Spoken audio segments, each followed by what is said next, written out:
Welcome to Explosion TV News. This is your reporter Izzy Hall alongside Mr. Chambers. Coming up in our news headlines, 3 bodies believed to be that of missing men found in sinkhole in Hanover. Former cabinet minister Neville Gallimore has died.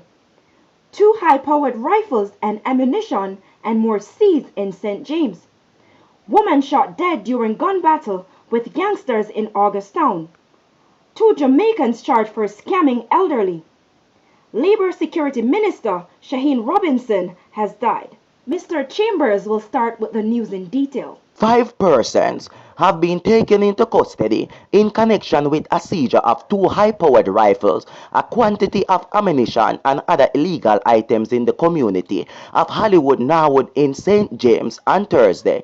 During an operation, member of the security forces seized an AK-47 assault rifle, a Colt M16 assault rifle, an AK-47 magazine, an M16 magazine, 76 5.56 cartridges, 5 9mm cartridges, 52 counterfeit US $100 notes, and 10 sheets of papers containing lotus scamming information. The operation was carried out about 1 p.m. Thursday. Gunfire comes sharply after the police seized a firearm and 4 rounds of ammunition during an operation in Greenwood in the parish on Tuesday. Reports are that during an operation about 12:40 p.m. on Tuesday, the police seized a 9mm Ruger pistol with a magazine containing 4 9mm rounds of ammunition. No one was arrested in connection with the seizure. The mic is now yours, Miss Izzy Hall. Former cabinet minister Neville Gallimore has died. Gallimore died on Thursday in the United States.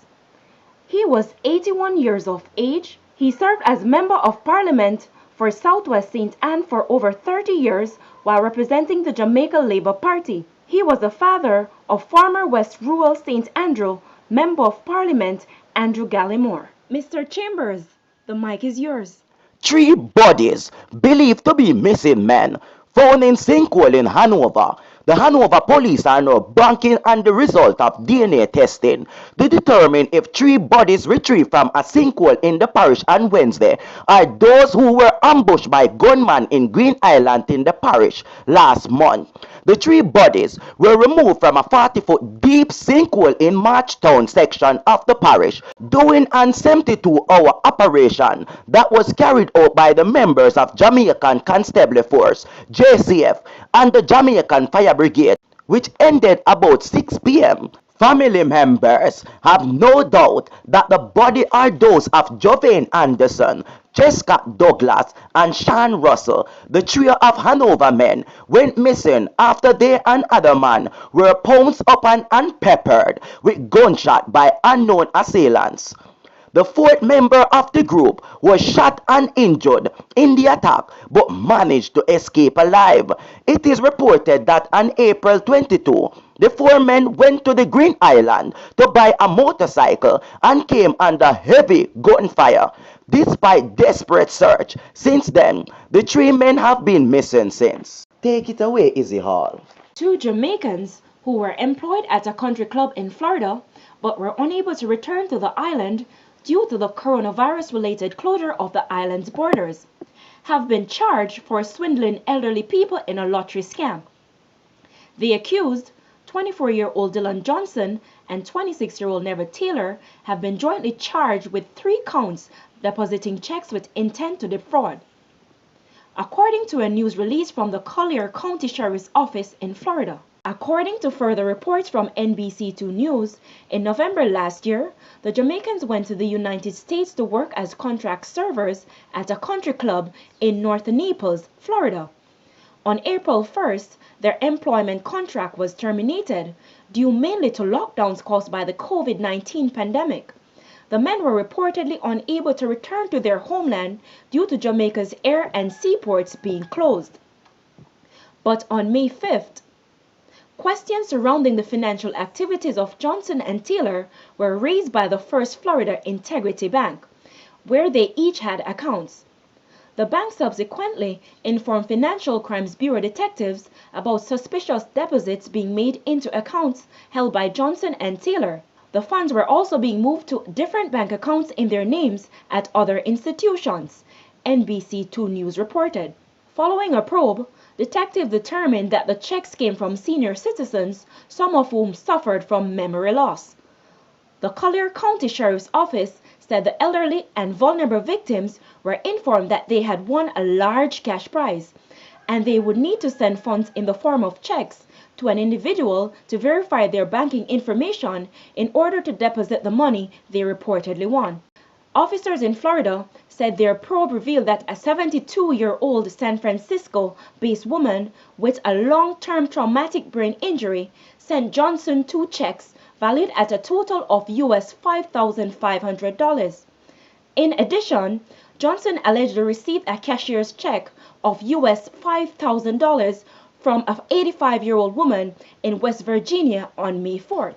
With respect to Taylor, he reportedly received 3 checks from a 95-year-old woman in North Carolina, who had no recollection of sending any cash to him. He was said to have received a check of US $1,700 on March 23rd, a US $1,500 check on March 30, and a US $1,000 check on April 21st from the elderly woman. Additionally, investigators said Taylor benefited from a US $1,200 check he received from an 84-year-old Illinois woman in January. Another elderly Texas woman aged 84 allegedly sent Taylor 2 checks which amounted to $4,500 US. The dates when the Jamaican received the checks were not yet revealed by authorities. Following a probe, Johnson and Taylor were later apprehended and charged. They are to appear in a Florida court at a later date. Mr. Chambers, over to you. A 44-year-old woman died after being reportedly caught in a gunfire between the security forces and armed gang operator in the Augustone area of eastern St. Andrew Wednesday afternoon. According to the Corporate Communication Unit, CCU, the police information arm, members of the security forces who were in the area were attacked by heavily armed men about 2:20 p.m. The security forces came under heavy gunfire in the area. When the shooting subsided, the woman was seen suffering from gunshot wounds. She was taken to the hospital where she pronounced dead. A representative of the CCU said the woman had been identified as Susan Bogle of the Price Hill Road in the community. Minister of Labor and Social Security and Northeast St. Anne Member of Parliament Shahine Robinson has died. Robinson, who had been battling cancer for some time, died at her home in St. Anne on Friday. She was 66 years of age. Prime Minister Andrew Holness and National Security Minister Dr. Horace Chang visited Robinson at her home days before her death. More details are to come.